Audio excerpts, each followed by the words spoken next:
rocking out. Rocking out. I love that. Well, welcome everybody to The Core Truth. Today I have Heather Learka with me, and I'm super excited because they're people I work with on a daily basis and people that we've been through a lot together. Gosh, we're almost 17 years into this or more, I think. Yeah. Like it's been a long time that we've been working together and stuff. So it's really fun to have a real estate conversation with these two of the most successful agents at Douglas Elliman. They have a tremendous client base. They have a tremendous business model, and two agents that a lot of people look up to, actually. And more than that, they're just a lot of fun, and we laugh a lot. And sometimes we can get into some heady topics, but most of the time we're just like enjoying life and trying to make the best of everything that's going on. So welcome to The Core Truth, you guys. It's really fun to have you. Good morning. Good morning. So, I mean, most people know you, but not everybody. So give us a rundown. Who's Heather Learka? Oh, I'm Heather. And I'm Learka. But if you call us the other name, we will absolutely answer. We respond to Hairka and Leather. So, whatever you need. Learka and Hairka. Or Leather. Yeah, we don't like Leather. We had a summer where they called us Leather, our friends. And we were like, that works. We'll respond. So Heather and I have been business partners for over 15 years. Yeah, exactly. And Heather was in the business for 5 minutes before me, asked me to join her. And do you want the whole backstory? You don't want the whole backstory. But we joined you at TELUS really early on in our career. We started at Coldwell Banker. We went to TELUS in the first market contraction of our career. Because we knew we had to be doing something more nimble. That wasn't a contraction. That was the spigot turning off. Yeah, it just stopped. That was like, great time to open a business. Yep. Yeah. But before real estate, Heather and I probably had every job. Every single job. So. I was a Pentagon contractor. Learka has been to law school. Learka's worked on political campaigns. I worked in entertainment. Learka worked in entertainment. That's why so much of our client base is in entertainment. You name it, we've done it.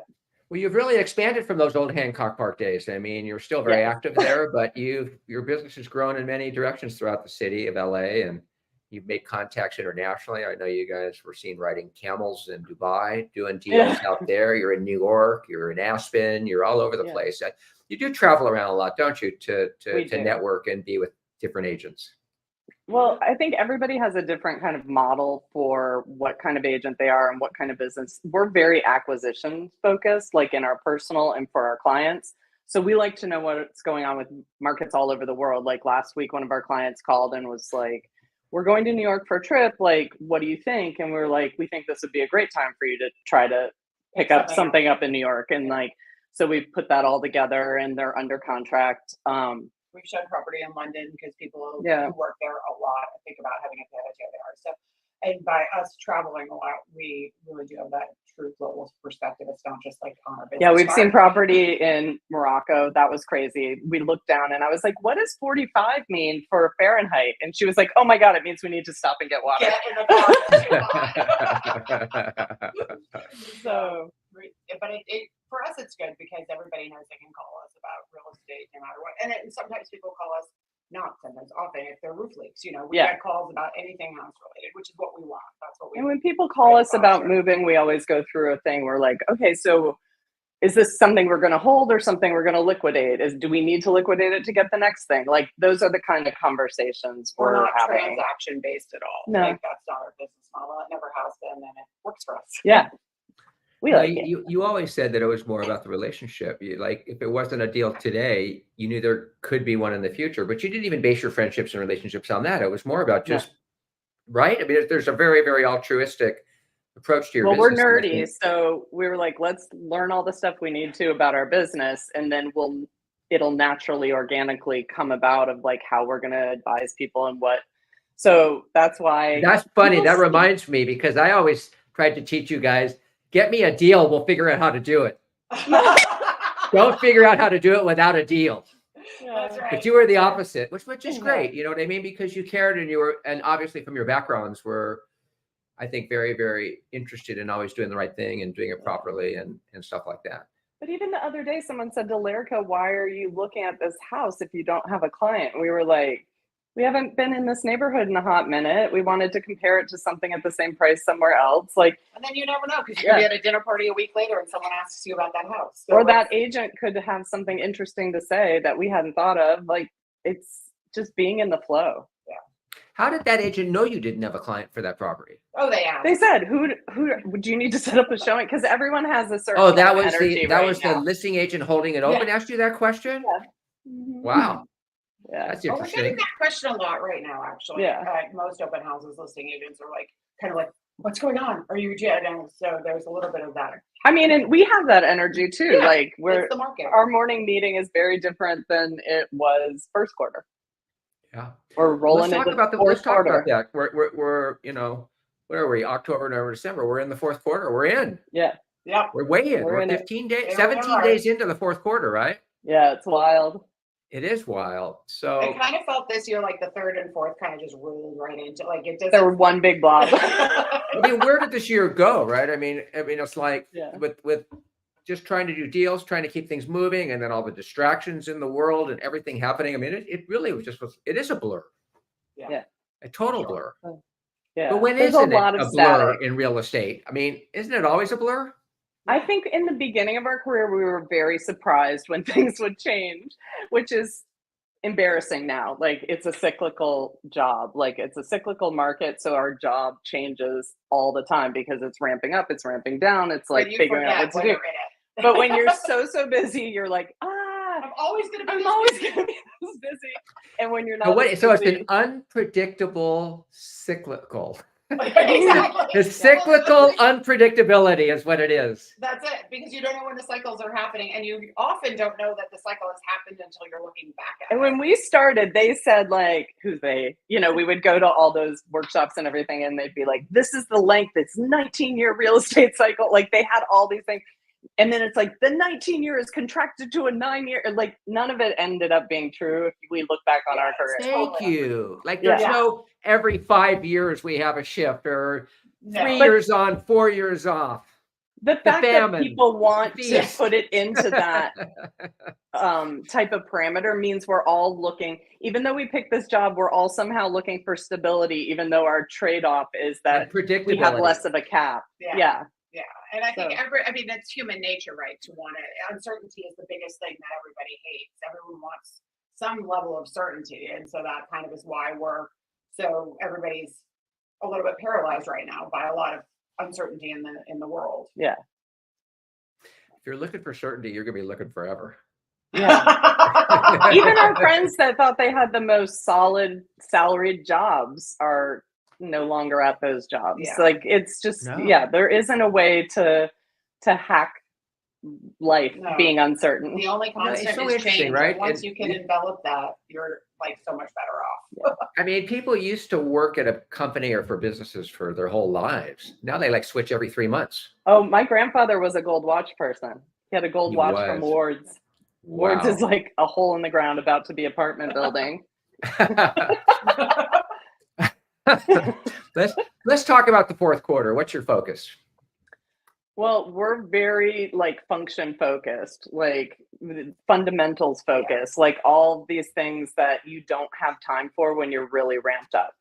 So it's hard to look at it as like a good thing, but this is like the best thing that can happen is like it slows down enough that you can look at your business, see what would have made things easier when you were busy, get those things in place, kind of address what's going on with staff that's like kind of out of whack, like make changes. It's really hard when you're really busy to like switch up in staffing or switch up in scheduling. So this is the time to do it. Even work on your database. Like We've been doing the very boring, tedious work of database.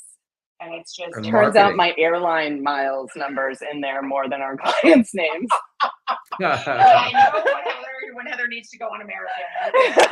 Like, maybe there's a better place for this, Heather. I was like, oh, yeah. But when you're really busy and you're at the airport, you're jamming it into some place you know won't get lost. So it didn't get lost. Right. Just there. It's just not in the right place. So instead of focusing on all the reasons why maybe the market is slowed or what am I doing right, what am I doing wrong, focusing on, whatever issues We're you're very focusing confident, on. but we don't think we can like move Shift elections. into working on your business. Shift into. Yeah.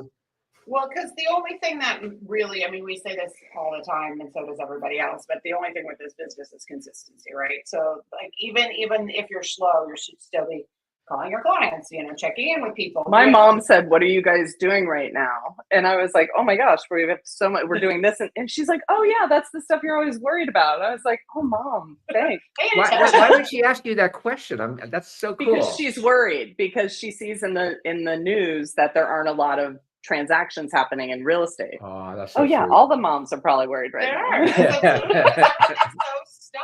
Because the TV puts a big house picture on and then it like puts a red arrow down or it like does the graph like this and your mom checks on you. Heather's mom is concerned that way. My mom's like, "Oh, I should sell my house right now." I was like, "Okay, mom." But moms are great canaries because if like your mom's worried about your industry, there's change that's publicly like aware in the public consciousness. So that's good. I mean, I hear that. And yet when I'm scrolling or looking at news articles or headlines, things like that, because we get so many headlines thrown at us every single day, I don't see a consistent report on housing. I see housing up, housing down. It's like no one knows. I'm not seeing anything consistent from any source. But because there's no consistency, it's almost like every reporter is trying to make a story out of nothing.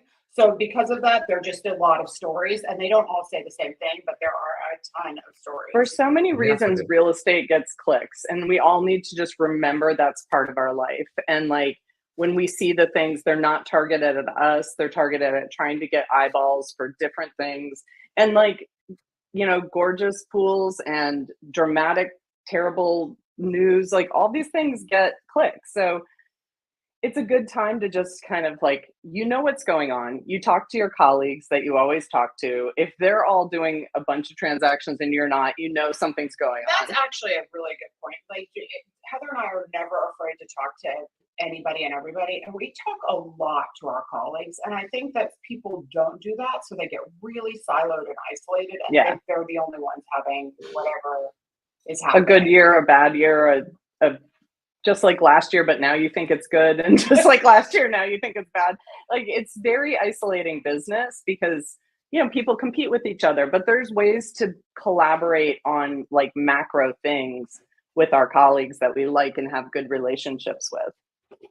For example. And where you can do that? By going to the office. Yeah, you go to the office. A lot of agents have been calling us about something. And then within a minute, they're like, so what's going on? So we know people are looking for information like in their markets to try to figure out what's going on with their clients, with the housing. Like, why is my listing not selling? Why is my listing not selling? Like, we all have theories, and then you start to see patterns in everybody's theories, and you're like, oh, that does make a lot of sense. You know what I would say to them? Listings don't sell. You sell listings. I mean, seriously, I think a lot of people, I think a lot of laissez-faire agents put their properties on the market and wait for them to sell. I think it has been a hard adjustment because managing the it'll sell itself. That wasn't true. Like it was a very chaotic, crazy time when you would get 28 offers on something, managing that and making sure they actually closed and like things really went the way they were supposed to and you maximize that energy. Yeah. That was a big job.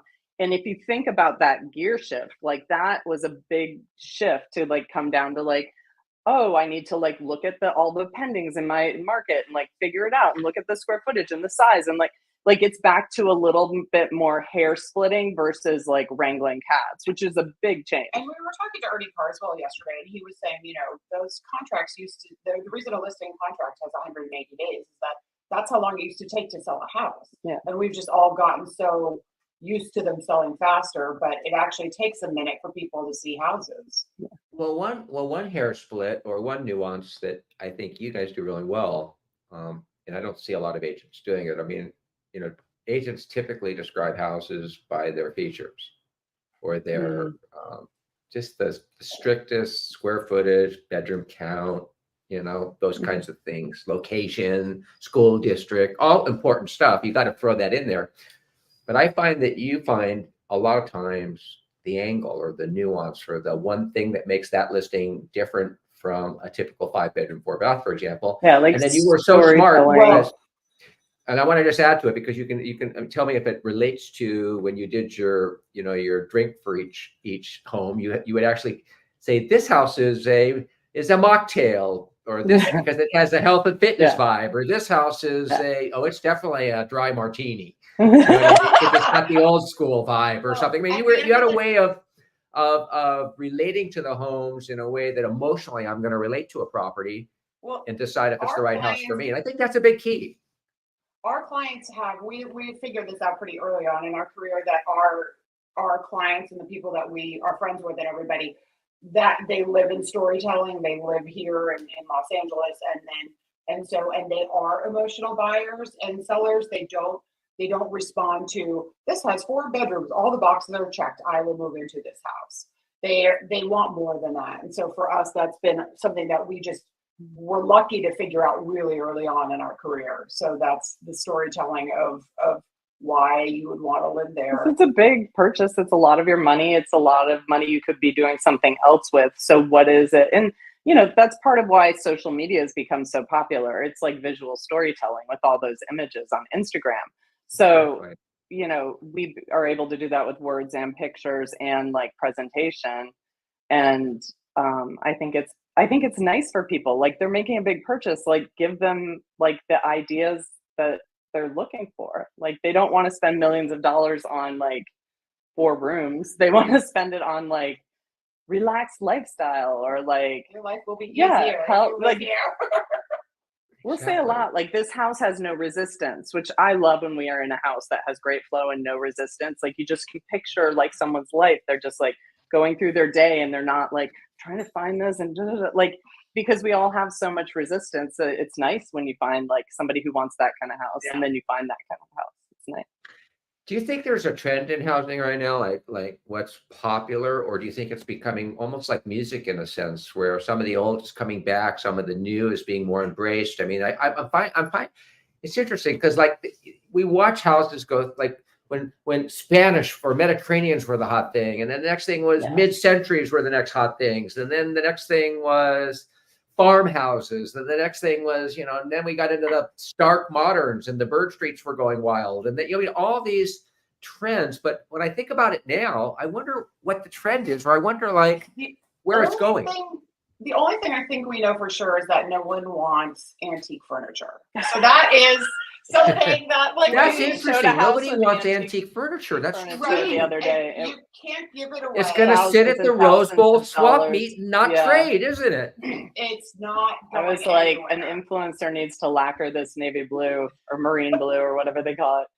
But I think one of the things we've seen that's real is going into the shutdown time when we were all at home. Openness, like everything we showed, people were walking in with mental sledgehammers. They were like, how do we take down every single wall? We want one big open space.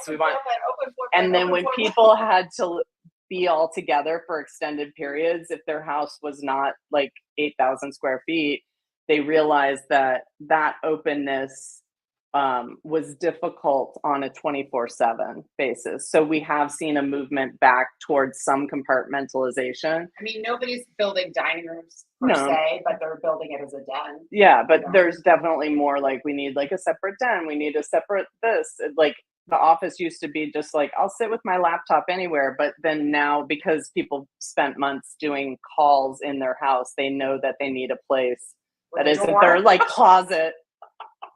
So homes started looking like hotels, didn't they? In a sense, when you think about it, open. You walk into a big lobby. Now I'm in the lobby. Mm-hmm.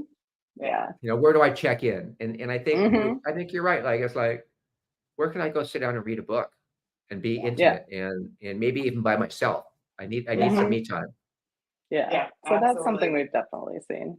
What do you think about, like, when I look at, I'm way off topic with you guys, as you can tell, but I'm having fun. When I go to Europe, and I see these classic buildings, and I wouldn't call the furniture antiques, but they are old, but they're not like cheap antiques, right? They're like these beautiful English writing tables and just beautiful French furniture and just vases that you're just like stare at. I mean, so like, do you think that has a play? Like that classic, European style? Is Well, there any back to the desire for that cycles. in the US? Back to the cycles, it will come back, you know. So if you've got a storage place, which Mhm. we always say storage is the worst and your worst Mhm. enemy. But I mean, there's something to be said about a real wooden table versus something that's made out of particle board. So, but so probably it'll come back. I But think it's nice to work with a designer too. A lot of people know that there's a designer that's our friend Doug that we've worked with for a long time, and he does a lot of our clients' houses. He's done all our houses, and he stages a lot of our property. And one of his biggest challenges was when our grandmothers passed away at roughly the same time.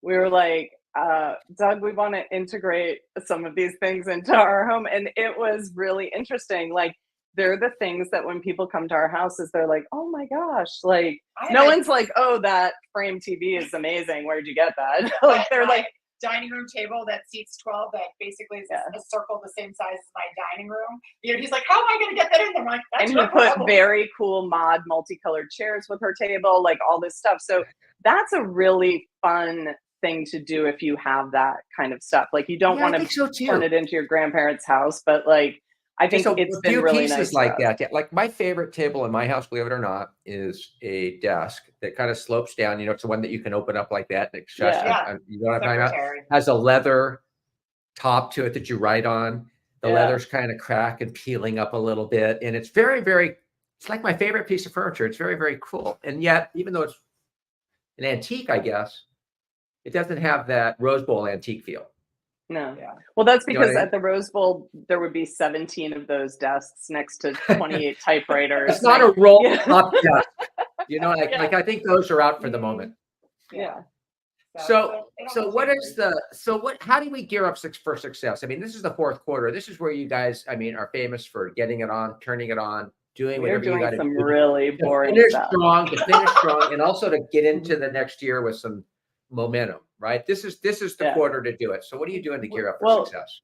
we've told the story a million times that, like, the first time we were living through a downturn, Ernie Carswell, thank God, said to us, like, don't give up, keep coming to work. This is when you get market share. So everyone's heard us say this. Like, we are so lucky he said that to us, because we probably didn't even understand it perfectly at that time. But like, that's when we started blogging and like doing all these things that at the time no one else was doing, because we had the time, because things were changing and you have to wait till the change settles out sometimes. And during that time, we did get a lot of market share because And we listened to Ernie. It's always good advice. Listen to Ernie. Yeah. And or anybody who's been successful Yeah. for a long time.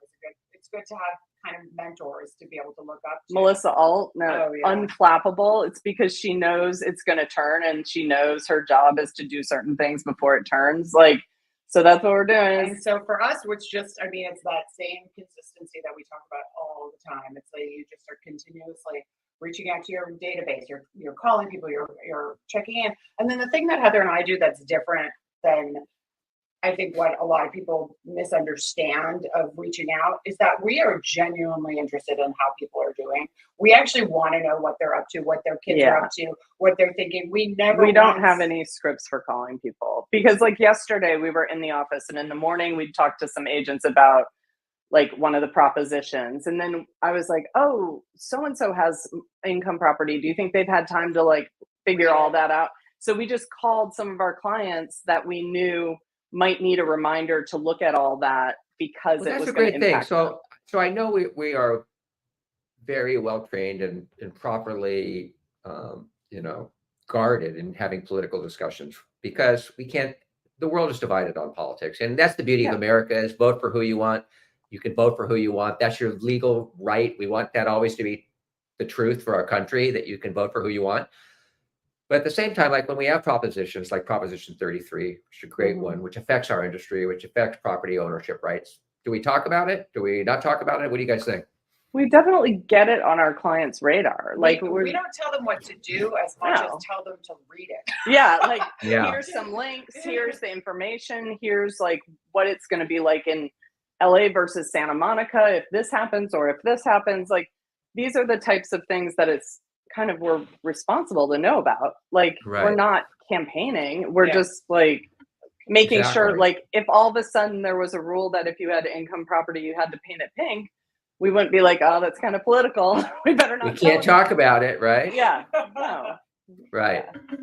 No, it's very interesting, isn't it? So, okay, so now we've done that. We've seen, what about the interest rate deductions? How have they affected the business? Have you seen any uptick at I all? mean, I if mean, I hear one more time about interest rates, it's not affecting it. I mean, it's affecting it macro, right? Because everybody is still holding on to the 2 and 3 percents that will never happen again. It's Hopefully. affecting the market in like what people can and can't and are willing to and not willing to do is a better way to think about it. Yeah. mhm. But I think people are still paralyzed because of it. And I don't think that these up and down within 1 and 2 percentage Here's points an are gonna, easy way to think about it. If there was something you were looking at on Instagram, you were getting targeted for, I don't know, like an exercise equipment, and it was going to be like half off or 70% off, and it was 70% off for 6 months, and then all of a sudden you were really busy at work, and then you noticed it's normal price again. Like, are you going to buy it the first day? Like, or are you Right. going to maybe wait and see if it gets a little cheaper? Are you going to be a little annoyed you didn't buy it? Like, are you going to be like, well, I was busy at work, so it makes sense in my life, but it's still, I don't know that I want to be the first person to pay like $10,000 for a Peloton. Like, it's Here's just another way to logic. think about it. Are you going to buy something on sale even if you don't need it or want it right now? I mean, I might have when the interest rates were 2.5%. Like not me. I mean, if I don't I need would it have or bought want an it, it could extra be, house if I'd had time. it could be 25%. I don't give a hoot. I don't need to buy Yeah. things I don't want. No. You know what I mean? And would I overpay if I really wanted it? And the answer is probably yes. Yeah. yeah, and I think most people are doing that right now. Yeah. The transactions that That's a are great point. I happening never thought of are- it that way, Heather. Very Yeah. astute, very smart. Yeah. That's true. The transactions that are happening are not they are by people who do not care about interest rates. They're not as driven by the I'm getting it. But like, say your parents' house from when they first got married came on the market and it's 2 blocks away from your house and you've always wanted to move back there. You're not going to not buy it today and be like, well, I hope the interest rates go down half a point during the 2 minutes it's on the market. You're going to buy it and figure it out because that's the life you wanted. And every property I've overpaid for has turned out to be a great deal. Yeah. And that's the strangest thing. I mean, like, going, if you live long enough, 10 years later, it's like, oh, that was a great buy. It's Yeah. like, I mean, I think we're too focused on. buy Somebody what said you to me want the other and day, eat it was healthy. really funny. They were talking about the elections and they were talking about if this person or that person got in, we couldn't take it, 4 years of it. And I'm like, why are you worried about 4 years? We're talking thousands of years. Yeah. Go back to the times of the Romans. Are you kidding me? I said, this is a bigger picture than but you know what I mean? I'm looking at the Yeah, of course. I mean, there's like, we're not in a 1 minute process. No. And your house can't be a 1 minute process. And you can't think of real estate in a 1 minute process. You know what I mean? You have to say, yeah. And there aren't a lot of other investments that are so like no one like cycles to work on their stock portfolio. Like you live in your house and it's also an investment. And so like you're always threading this needle and you're always like with your primary, like trying to figure out like what's the best choice for your life and what's the best choice as an investment. And that is very different than like, should I put money in my retirement this year? and then when we're helping people figure out whether or not it's time for them to sell or, when they're weighing the market like that, we always remind people that they have to have been living somewhere and been paying to live somewhere for quite some time. So if that just happens to be, the mortgage payments, that, that's part of their. It was a sunk cost. You were going to live somewhere. It was going to cost you some amount of money. Yeah, exactly. Yeah. Exactly. So So to finish up, let's see, what should we kick on? Just the last thing we should talk about. Are you doing your what? We always say. Be consistent. Clarity and consistency are the things that we're most passionate about because when we aren't clear, it gets really messy. Like if we weren't clear, we wouldn't be working on our database right now. Like we are very clear that like you need the systems in your business to be working a certain way. We're very clear that you need to stay in touch with your clients. Like we know these things. And so if you don't have that clarity and then follow it up with consistency, I think that feels really bad. It's not like, oh, you should do that. It's that, that kind of messy feeling in your business. Like, we know what it comes from. It's often that. It's so true. And I think if we go back to the boat slip days at TELUS, to the days here at your Element View office situation, we would say that probably you're doing the same things. They've just upgraded. Like when I think back when I was a realtor, yeah, I took a lot of ads out in the Argonaut back in the day, the local newspaper. Yeah. Fast forward today, I'm very focused on social media and videos and getting that kind of stuff out. Same thing, just different venue, so to speak. And so if you think about your business, I bet you could say the same thing. We're doing kind of the same things, just a little differently. Because we have different tools. How many of us would have loved right when social media was like kind of hitting like the breaking point where it was like a daily thing for everyone? We were all very busy, like, and it made it very hard to get on board and learn all those new things and like get it integrated into your business. Like for us, this isn't our busiest quarter of our career. It's a lot easier to read up about AI and try things on ChatGPT. Like if you have 2 minutes, like you're going to write your own description. If you have 2 hours, you might put it in, find out what you get from an AI tool and see if you want to use it, because you still have the 2 minutes you would need to like get it rocked out like you're used to. So that's actually quite amazing that we have that when there's something big going on in the world that's overlaying our business. It's interesting too, like emails that I might have to spend all day writing. I can probably write in about 10 minutes now because I can like edit it so quickly through ChatGPT, and I can tell ChatGPT, no, I want you to do this. And this is the desired goal of the email. And I want you to use NLP language, and I want you to do this, and I want you to do that. And it just keeps, and then you go, all right, it's good, but I got to change a few words here that don't sound like me. And then you're done, rather than all day long. And then putting it in drafts and reading it again. We all need to learn enough about it to recognize it. Like we need to recognize it when it's coming into us. Gosh, my 10-year-old can like look at anything online and she's like, that's fake, that's not real. And I'm like, how does she do it that quickly? Yeah. But it's because but is it fake? I don't even know if it's fake. Yeah. But she can tell. And you know what it's like? It's just like me having a little editor sitting next to me. That's all it is. Here's my editor. Yeah. And I think you're right, though. It can't, I mean, you got to be thoughtful. You still have to be thoughtful. You cannot like avoid being responsible for what goes out. Absolutely. Not at all. Yeah. It's the same thing. Like you can have someone do a first draft of a contract, but you can't have them DocuSign that out. Like, no, like you can have somebody put the address in for you. You don't have to type 123 Main Street, but you better put your eyes on 123 Main Street and make sure it doesn't say 456 Main Street. Like, like there's tools. Like if we were doing this, like back at the day, like at the dawn of time. Look who's on our screen, Jeffrey Stanton. How do you like that? Hi, Jeffrey. Feel better, buddy. Yeah, feel better. He's not feeling well. Well, thank you guys so much for joining me on The Core Truth. I know if this was an hour show, we could probably go for 2 hours because we just like talking about all this stuff, right? You think so? Maybe they're already asleep. Maybe maybe they hit the. But thank you so much. And thank you all for listening to The Core Truth. We'll be back next Thursday. Have a great weekend. And again, thank you, Heather Learka. Thanks, Peter.